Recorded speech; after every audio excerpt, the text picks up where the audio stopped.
السلام علیکم دوستو، کیسے ہو؟ امید کرتا ہوں کہ آپ سب بالکل ٹھیک خیریت سے ہوگے۔ آج کی سٹوری کا عنوان خون آلود حویلی اور پراسرار اسٹیشن۔ پاکستان کے ایک دور دراز سرحدی علاقے میں ایک پرانی مگر پراسرار حویلی موجود تھی، جسے مقامی لوگ خون آلود حویلی کے نام سے جانتے تھے۔ یہ حویلی ایک وقت میں ایک رئیس کی ملکیت تھی، جو اپنے خاندان سمیت ایک رات اچانک غائب ہو گیا تھا۔ اس کے بعد یہ جگہ سنسان ہو گئی اور کئی لوگوں نے دعویٰ کیا کہ انہوں نے وہاں عجیب و غریب سائے اور خوفناک چیخیں سنی ہیں۔ حویلی کے قریب ایک پرانا ریلوے اسٹیشن تھا جو برسوں سے بند پڑا تھا۔ کبھی کبھار وہاں ایک پراسرار ریل آتی اور بعض دفعہ اچانک غائب ہو جاتی۔ دیہاتیوں کا کہنا تھا کہ جو بھی اس حویلی یا اسٹیشن کے قریب جاتا ہے، یا تو وہ مر جاتا ہے یا ہمیشہ کے لیے لاپتہ ہو جاتا ہے۔ بلاول، سلمان اور فیضان تین قریبی دوست تھے جو ہمیشہ ایڈونچر کی تلاش میں رہتے تھے۔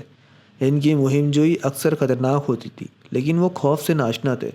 ایک دن وہ تینوں گاؤں میں ایک بوڑھے شخص، جنہیں بوڑھے انکل کہا کرتے تھے، ان کے پاس بیٹھے ہوئے کہانیاں سن رہے تھے۔ بوڑھے انکل نے ان سے کہا، بیٹا، حویلی اور اسٹیشن کے قریب مت جانا، وہ جگہ منحوس ہے، وہاں جانے والا کبھی واپس نہیں آتا۔ مگر تینوں دوستوں نے فیصلہ کیا کہ وہ اس حویلی اور اسٹیشن کی حقیقت جان کر رہیں گے۔ رات کے وقت جب چاند بادلوں میں چھپ چکا تھا اور جنگل میں الو خوفناک آوازیں نکال رہے تھے، تینوں دوستوں نے اپنے ساتھ ٹارچ اور ایک خنجر لے کر اسٹیشن کی طرف روانہ ہوئے۔ جب وہ وہاں پہنچے تو اسٹیشن پر ہو کا عالم تھا۔ پرانی زنگ آلود بینچیں، ٹوٹی ہوئی پٹریاں اور خستہ حال سائن بورڈ دیکھ کر ایسا لگا جیسے یہاں صدیوں سے کوئی نہیں آیا۔ اچانک دور سے ایک ریل کی سیٹی سنائی دی۔ فیضان حیران ہو کر بولا، یہ کیسے ممکن ہے؟ یہ تو بند اسٹیشن ہے۔ ریل دھند میں لپٹی ہوئی ان کے سامنے آ کر رک گئی۔ دروازہ خود بخود کھل گیا اور اندر مکمل اندھیرا تھا۔ سلمان نے ہمت کر کے اندر جھانکا، لیکن جیسے ہی اس نے قدم بڑھایا، دروازہ زور سے بند ہو گیا اور ریل ایک اچانک خوفناک آواز کے ساتھ غائب ہو گئی۔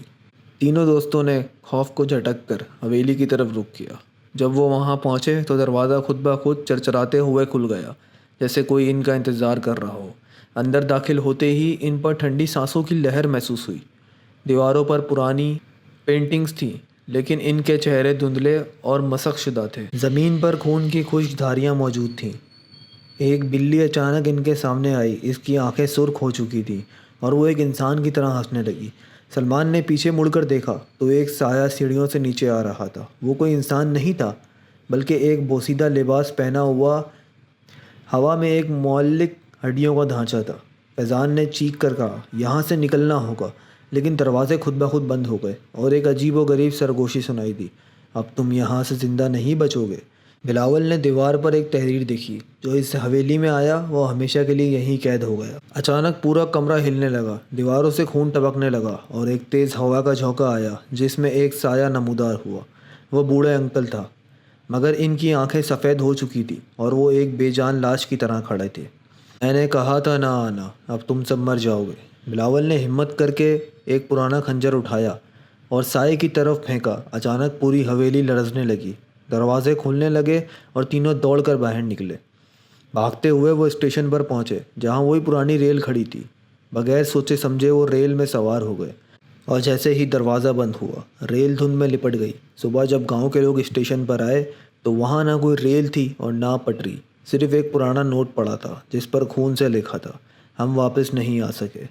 کہتے ہیں جو بھی اس حویلی میں جاتا ہے وہ کبھی واپس نہیں آتا، اور آج بھی وہاں سے چیخوں کی آوازیں سنائی دیتی ہیں۔